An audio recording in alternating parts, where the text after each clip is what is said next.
ওই পাড়ায়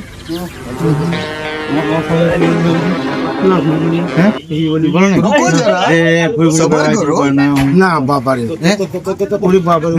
পারি তোমার গলার সোনার চেন বলে তুমি বলেছো কি বলেছি খারাপ সেই বলেছি বলছো না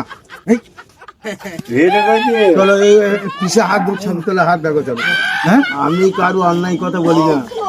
বলেন না এই আমার গ্রামে শিখেও গা হিন্দু মুসলমান বহু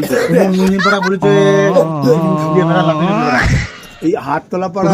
তুমি ওইখানে কোথাও পড়া যাও ঘুরছি তুমি কোথাও পড়া যাও লোক আমাকে অপমান করে দাঁড়াও তুমি বয়োজ্যেষ্ঠ মানুষ তুমি সম্মানীয় ব্যক্তি তুমি সম্মানীয় ব্যক্তি ও সকালে কথা বলি কথা তোমার মনে ঠিক নাই এই কথা এখন হয় না বলে তুমি সাধারণ মানুষ নাই এখন এই না না আমি সাধারণ আমি সাধারণ না এখন নাই তুমি চরমাটা উপরে তোলো আমি দিয়েছি তুমি চরমাটা কপালে তোলো এইখানে তোলো আমার হ্যাঁ কোথায় গেছিলে